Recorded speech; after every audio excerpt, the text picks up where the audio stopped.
Welcome to Night Shadows. I'm Stuart Best, where the paranormal is normal, where that which you thought you knew, you didn't, and where the future can be known if you know exactly where to look. Well, good evening, everyone, and thanks for tuning in and listening.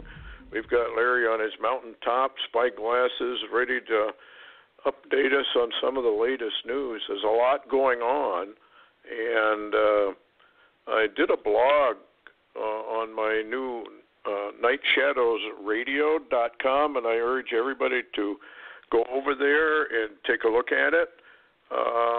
There's a lot of material there. It's all free, and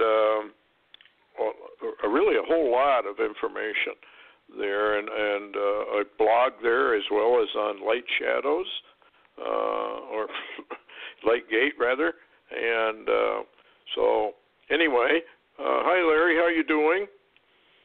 Oh, hey Stuart, just keeping my glasses pinned in on the Middle East.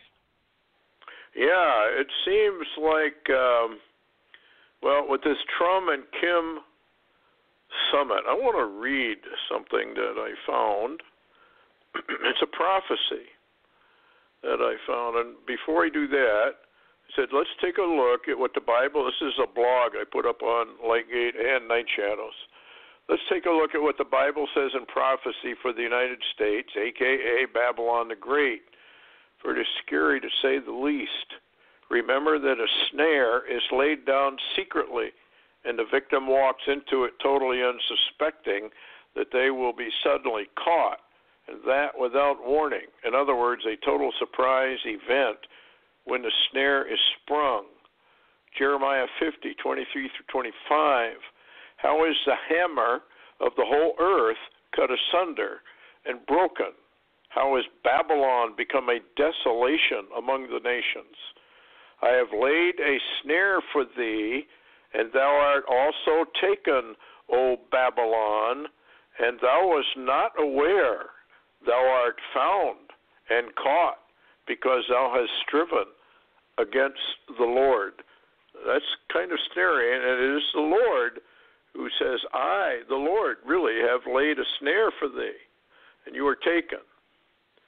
Now, here's a prophecy, and it's odd that I was writing this. I hadn't seen this prophecy. It came in. And I want your opinion on it, Larry, because it seems like there's two sides to this thing.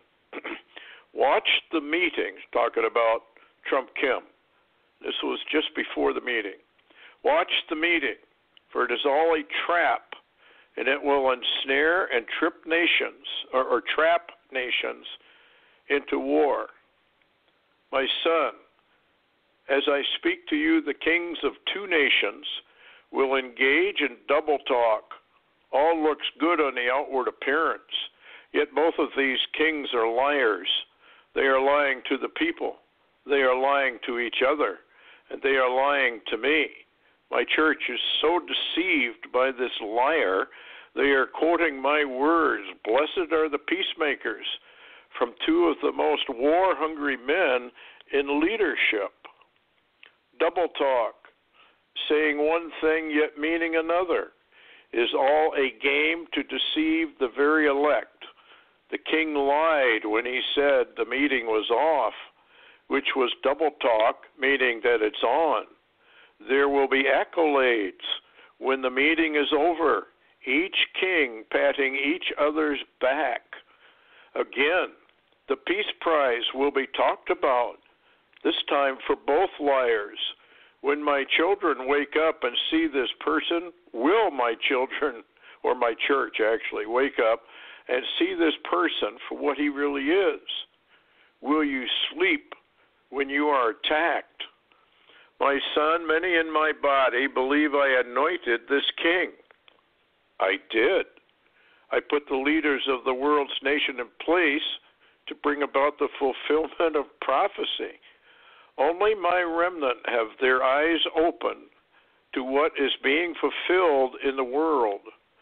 Sadly, my people, whom I love very much, are sound asleep and being deceived by double talk. These men in high places are experts at opening their mouths and saying nothing but lies and half-truths. Watch the meeting, for it is all a trap and will ensnare and trap nations into war. I have told many of my prophets and watchmen of the coming wars. I have given dreams and visions so horrible to describe to my remnant. Yet when they try to warn my people who are asleep, they are mocked, ridiculed, and driven away. My people would rather stay asleep and listen to the Hananiahs, soothing their souls with soft, sultry lies. Wake up, wake up, wake up. Time is fast approaching, the end, and you sleep. I am coming soon, believe it or not. My people pray, seek my Holy Spirit, read the Word. These three are the only way to be ready for what the liars have planned. I love you all so much. Be ready. What do you think? Well, it's difficult to discern a lot of that, and it depends on a lot of these prophecies that we've been reading for months. Come from different sides and come from different angles and even from different directions. So all the prophecies appear to be not in the same time frame, but yet we're in the same time frame trying to figure all of this out. I still stick with the Cyrus story, and I'm watching what I believe is happening. It's actually very interesting because of the fact that Anton Johansson had that report, about America going into a civil war, and it looks more and more like that's exactly what's happening. And, of course, that may be one of a number of wars that we actually enter into. Yeah, it was kind of interesting that he said, many in my body believe I anointed this king, and I did. So there's your Cyrus right there. Yeah. So what we got are other prophecies that absolutely insist that Trump is going to bring America back out. It's going to be a long time of renaissance for the United States, et cetera, et cetera, et cetera. So what we have here are two different approaches, one pro, one con, and I guess we just have to wait and see. Now, there's no time on this as to when this war would start, but what was interesting to me is the Peace Prize, because that's what you found in the code. Let's go to code right now and see what have you got on that Bible code. Yeah, it's really interesting. Barry Rothman did a quick code on something entitled as Trump Kim Nobel Prize ? And it's currently under construction, but he's working on it at the moment. And this all came up when I guess the left was basically saying there's no way that Trump could get a peace prize because this wasn't going to work anyway. And Barry Rothman ran it, and the word, he got 3 in the matrix, number 1, Nobel Prize. So apparently there's, a definition of something, a Nobel Prize. Darnett showed me a post a little earlier, said the Norwegian government had already drew up some paperwork for a request for a Nobel Prize because of the summit, and the number 2 word is Kim, and number 3 is Trump. And now what's ironic is Kim in the matrix is closer to the word Nobel Prize than Trump is, but they're still there, Wow. Well, that's fascinating in view of the prophecy I just read, but they would be talking about giving a peace prize to both of them. And here we are. Now, that was written before, before the summit. Yeah, and what's interesting is when Barry Rothman ran that, it's a question mark. Trump, Kim, Nobel Prize. And so it's not really saying who gets it. It's not even saying they get it. But apparently it could be the talk of it that's showing the matrix. So I don't know. I just don't know. It's early yet. He hadn't finished it, the total code. Yeah. Says Deep State goes into full meltdown. Here's a headline. After historic Trump-Kim summit with shocking call for Star Chamber secret trials and stunning move to ignite World War III. This is what bothers me, is that the deep state now, because everybody's yelling, Trump has once again pulled a impossible deal, and I can understand how he's doing it, because what he's really doing with Kim is, hey, I'll show you how to rebuild North Korea. You'll be wealthy beyond the dreams of avarice. You'll be super wealthy. Well, I don't know whether he'd buy into that, or he may buy into it very well, only to betray Trump at the end of it. So we could go into a period of relative peace and security. He does that with Korea, and then we have the Middle East situation, which I want to get into with you, because that sounds like that is really starting to ignite. So anyway, what's your take on the possibility that Kim will actually do something and not follow the old party line of take the money and then not pay any attention to what you agreed to? Well, do you really think he'll do that? Well, they're talking like this may take years. In other words, the endeavor that has been begun may take years. But now here's the interesting thing. There are some scattered reports coming in that as Trump and Kim were in Singapore, news came in of a possible, I guess you could say, massive war situation developing in the Middle East, and Trump basically did his thing and left, and Kim suddenly left also. And there are reports that after they had met and left, that China began to take down some of the missiles in the Yellow Sea. Now, we don't know that. That's not totally confirmed, but what's interesting is there are reports that because of the dire situation in the Middle East involving Israel and Iran, is that Trump had to hurry home to begin to a new project of a Middle East war. You know, and there's a lot of data on that. Yeah, what is interesting about all this is that China, when Kim went to China, all of a sudden his rhetoric changed totally. Now, China's a sworn enemy of America.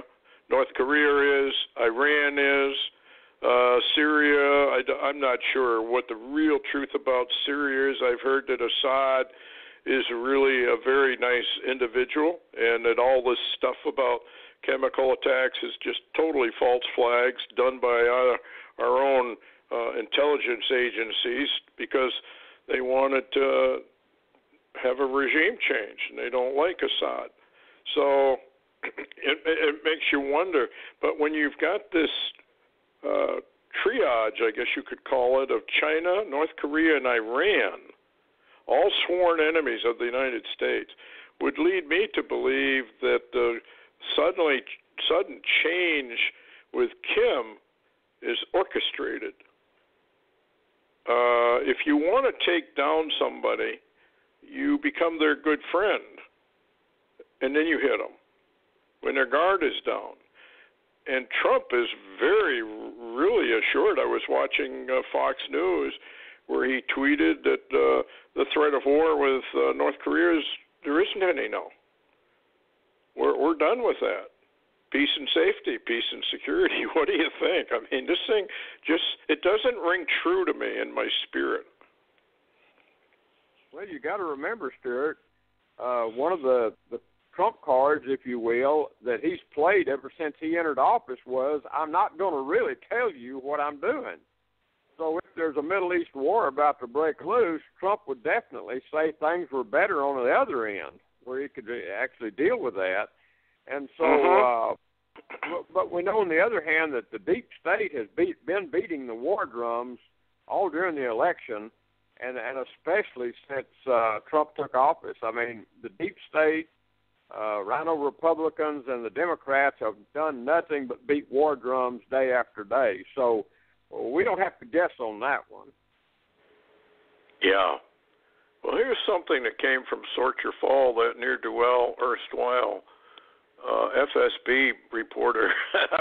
Who knows who she gets her stuff from. More often than not, however, it gets confirmed a week, 2 weeks, or a month later. Anyway, here's what she says. I'll just read one paragraph. With pro-Trump forces in the United States having recently warned that if passed as prologue, the empire will strike back hard and dirty, a new Security Council report circulating in the Kremlin says that a now melted down America shadow government, deep state, is indeed striking back hard and dirty against President Donald Trump after his historic nuclear disarmament summit with North Korean Supreme Leader Kim Jong-un. With the deep state first having special counsel Robert Mueller shocked the very foundation of the U.S. legal system by his declaring yesterday that defendants no longer have the right to see the evidence against them, and equally as worse, the Ministry of Defense, MOD, reporting that the deep state-aligned U.S. Special Operations units are preparing a false flag provocation involving chloride gas in Syria that will then enable them to force Trump into launching a new attack on that country's state facilities, which Russia will call unacceptable and will respond in full force against it. Do you suppose that's true, or do you think that may be just rhetoric? We've had a lot of rhetoric lately. Well, the interesting thing is you and I both said over a number of shows recently that the deep state, especially the CIA, is well versed in false flags, and yes, we are in the position in this country now, they certainly need one. Yeah. That's what's scary about this whole thing. We're moving very, very close into a false flag event, it looks like. What's this deal with the Saudis? I noticed that you had it on your blog about Saudi-backed forces begin attack. Now, this is interesting because Ramadan has come to an end. And I was very concerned, it's also a new moon, that this will escalate rapidly into something else. What's your take? Well, what's interesting is we had some information come up, scattered in the background, that possibly Iran was going to pull the strings and the puppets were going to begin to attack Israel and Saudi Arabia, at the end of Ramadan, which literally starts, which finishes tonight, actually, because it stops on June the 14th, which begins, I guess, at night tonight in Israel. Yes. And so what's interesting is apparently Saudi Arabia actually did a preemptive strike, and their forces in Yemen are attacking Yemen now and actually trying to seize the main inland port of Yemen where all the aid comes in, and I suppose a lot of Iranian stuff too. So they're in war there trying to take over that port.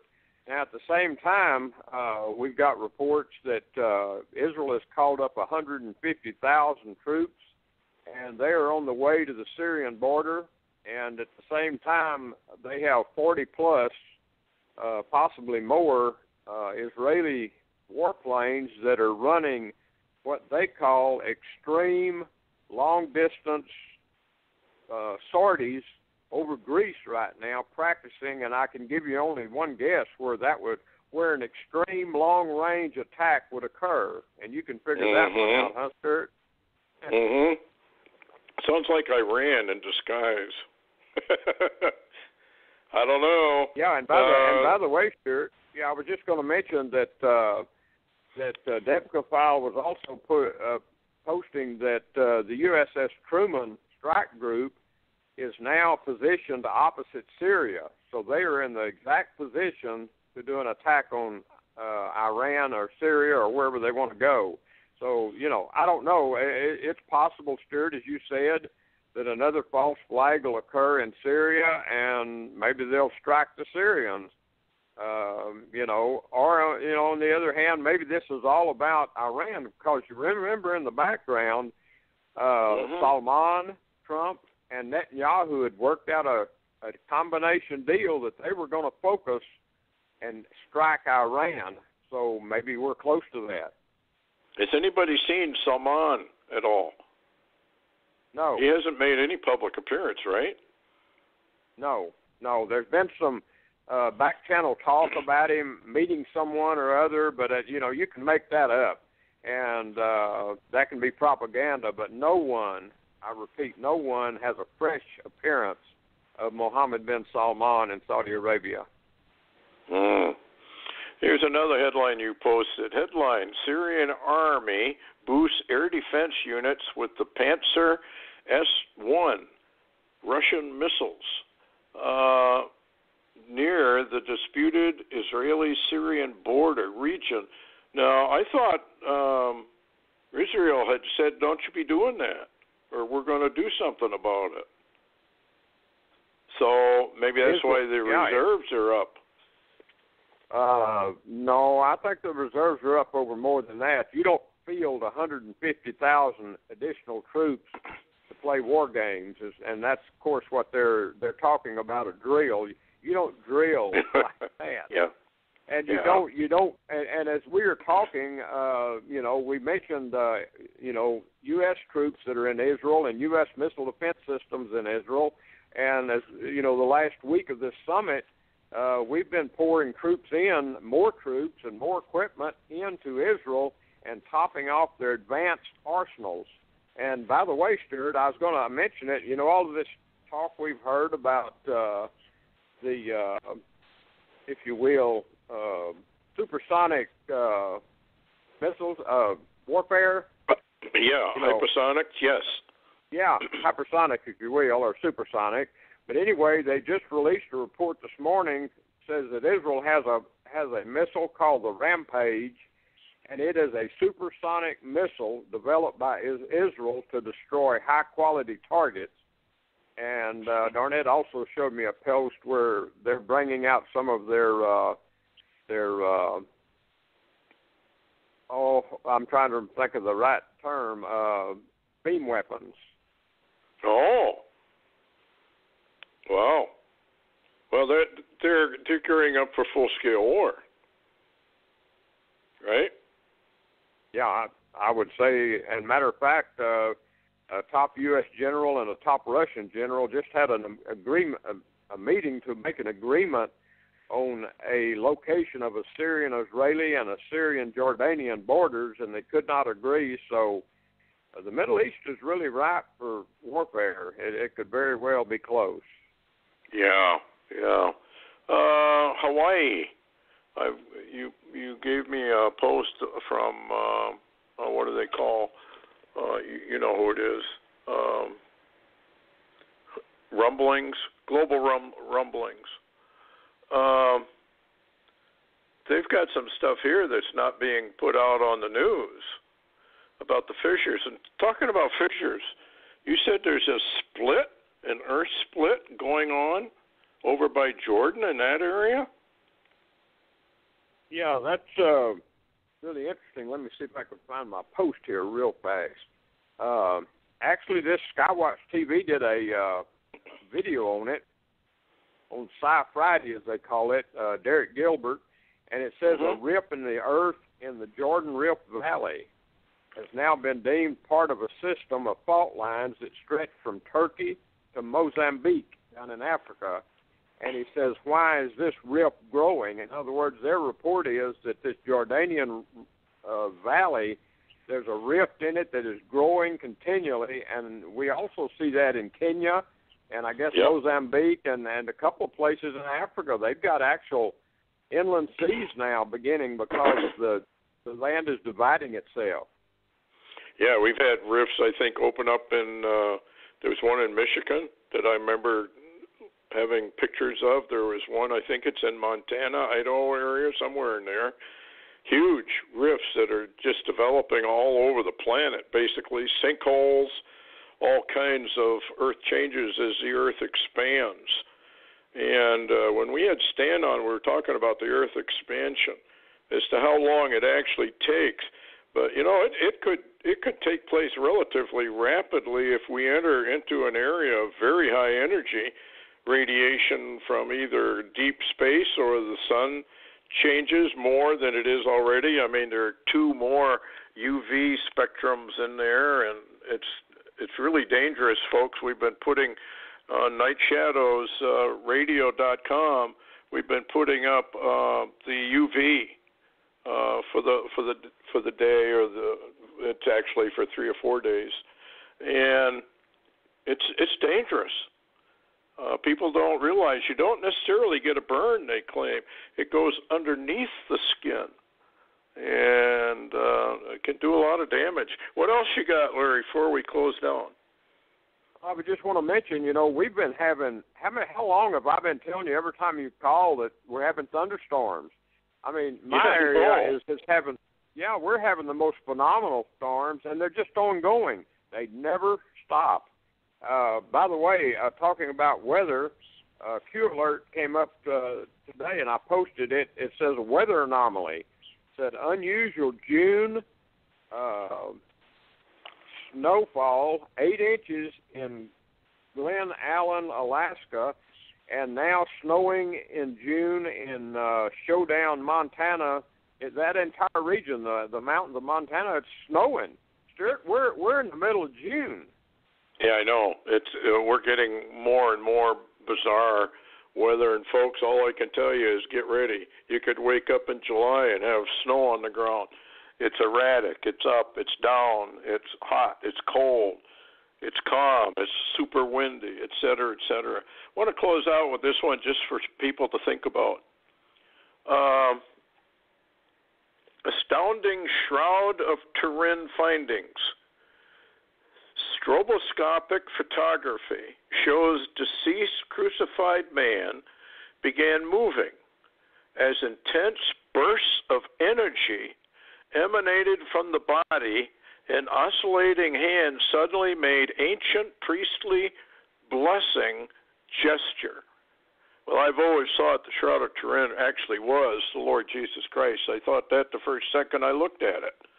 Just something in my spirit said it's real, and it portrays the energy burst that accompanied his resurrection. And now, evidently, they're proving it. What do you think, Larry? I have to totally agree. I saw that too, and it was just absolutely shocking and amazing. And if you'll remember, they had a recent research program on where they had literally entered that tomb where Jesus had been laid and was missing from, and they found radiation all in that tomb. And so this was a very stark event.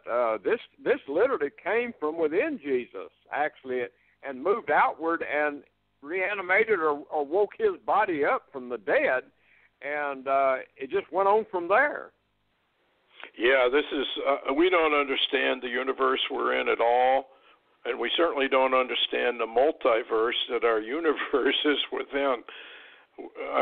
Well, it's like the Lord says, for those who love him, no mind could ever comprehend what lies in wait for his people that have done what he asked them to do. So this is fascinating stuff. Friday we'll get into this maybe in more depth. And if we get into a war or anything like that, we'll definitely have a flash update for everyone. We're in very dangerous times, and false flags are part of it. And it appears more and more likely that they're going to try and do something like that. But maybe not. Hopefully they don't. Any last word, Larry? Oh, I would just tell people to continually keep your home in order and have your shortwave for picking up news around the world, and stay ready. Yeah, be really ready. I know it's hard for Christians, really, because it's just difficult. But anyway, thanks a lot for listening, folks, and we'll see you on Friday night, the Lord willing, and we certainly hope it is. So good night, everyone, and thanks again for listening.